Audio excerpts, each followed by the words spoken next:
ఓం శ్రీ దుర్గా పరమేశ్వరాయ నమః. ఓం శ్రీ శంభేశ్వరి దేవ్యే నమః. ఓం శ్రీ వారాహి దేవ్యే నమః. అందరికీ నమస్కారము. ఈ వీడియో ఆడపిల్లలు, మా అమ్మాయి పెద్ద కాలేదమ్మా,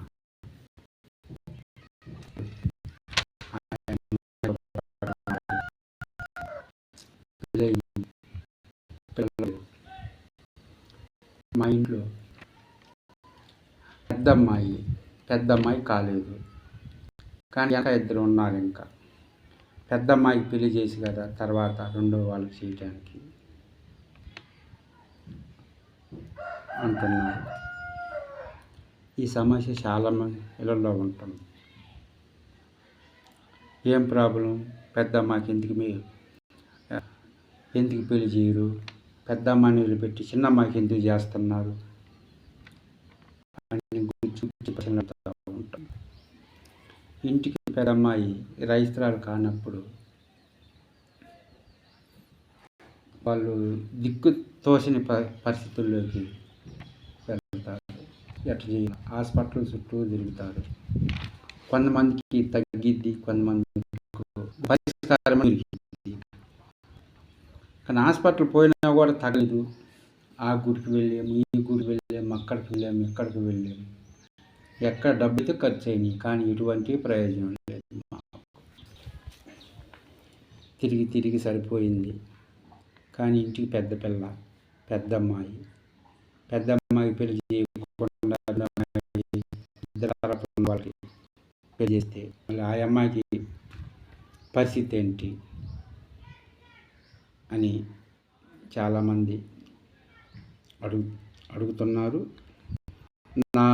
నాకు ఆలోచన కూడా ఉంది ఈ విషయం గురించి చెయ్యాలి అని. ఎందుకంటే నా కళ్ళెదురుగా 3-4 చూశాను కూడా. పెద్ద అమ్మాయికి ఇంటికి పెళ్లి చేయలేదేమంటే అమ్మాయి ఇట్లా ఉందన్న పరిస్థితి, అందుకని చేయలేదు అని. దీనికి ఏమైనా ఉంటుందా చూద్దాము, చూడాలి కదా, చెయ్యాలి కదా. దీని కూడా ఒక మార్గం అనేది ఉంటుంది, వెతకాలి అని నేను ఈ వీడియో చేయడం జరుగుతుంది.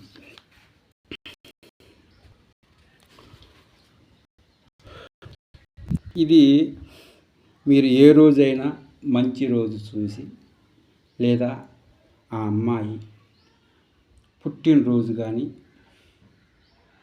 ఆ అమ్మాయికి సంబంధించిన శుభదినం రోజు కానీ మీరు తయారు చేయవచ్చు. మీకు తెలియకపోయినా మీకు పక్కన వాళ్ళ దగ్గర ఎవరైనా ఎంతో కొంత కొద్దిగా అవగాహన అనేది ఉంటుంది. ఎవరికైనా వాళ్ళ దగ్గర కూడా మీరు చేయించుకోండి. రాగి రేఖ మీద చేయించుకోండి. ఇక్కడ ఈ యంత్రము ఇదిగో ఈ విధంగా ఉంటుంది.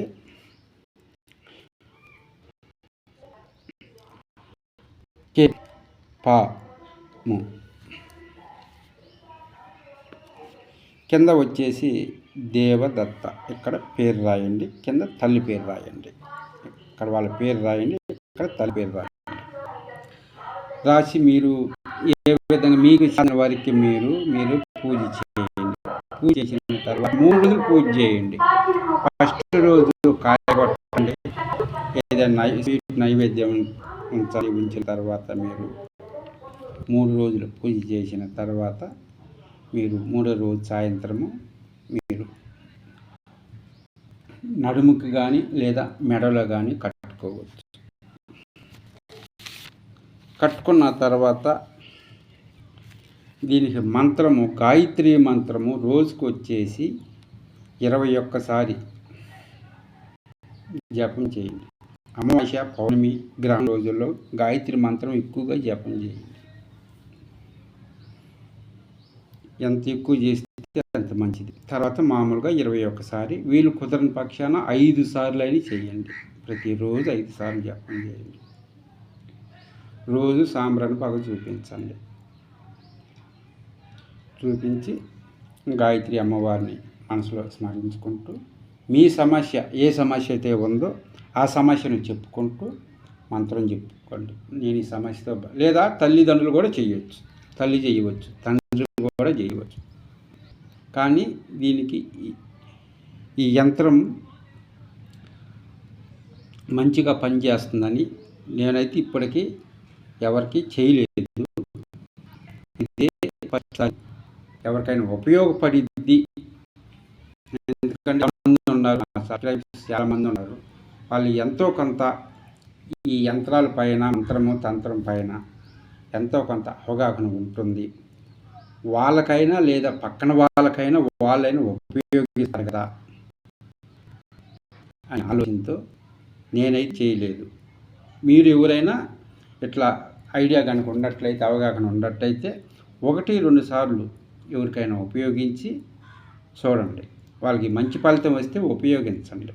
ఎందుకంటే మంచి జరగాలనే కోరుకోవాలి, చెడు జరగాలని కోరుకోవటం మంచిది. మంచి చేస్తుంటేనే మంచి జరగట్లేదు, ఇంకా చెడు ఆలోచన పోతే ఇంకా ఏం మంచి జరిగింది.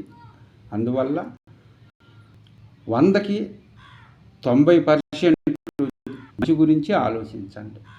10% మన చెడు జరుగుతున్నప్పుడు మనం కూడా ఎంతో కొంత మన చెడు రూపం బయటకు వస్తేనే అవతల వాడికి బుద్ధి వచ్చేది. మన మంచితనానికి పోతుంటే వాళ్ళు పైన ఎక్కువ కూర్చుంటారు. అందువల్ల 90%, 100కి 90% మంచికి మాత్రమే ఉపయోగించండి. మంచి మార్గము, మంచి ఆలోచన, మంచి మాటలు మాత్రం చేయండి. మీరు మంత్రం, గాయత్రి మంత్రం చెప్పాను. 21 కుదరని పక్షాన 5 సార్లు, గ్రహణం రోజున, అమావాస్య, పౌర్ణమి రోజుల్లో మీరు ఎంత వీలుగా ఎంత ఎక్కువ జపం చేస్తారో గాయత్రి మంత్రం అంత మంచిది. ఇక్కడ మంత్రం అయితే రాయలేదు, గాయత్రి మంత్రం దేవస్థానంలో ఉంటుంది. ఇప్పుడు ఫోన్లో నెట్లో కొట్టినా కూడా వస్తుంది. తయారు చేసుకొని ఈ విధంగా మా అమ్మాయి ఇట్లా ఉంది, మేము పెళ్లి చేయలేకపోతున్నాం, మిగతా పిల్లలు కూడా ఇబ్బంది పడుతున్నారు అనుకున్న వాళ్ళకి మీరు చేయండి. మీకు మంచి పని వచ్చిందని కోరుకుంటున్నాం. ఈ శ్రీభద్రకాళి ఛానల్ సబ్స్క్రైబ్ చేయండి, షేర్ చేయండి. మంచి వీడియోలు వెతికి నలుగురికి ఉపయోగపడాలని కోరుకుంటున్నాం. జై వారాహి.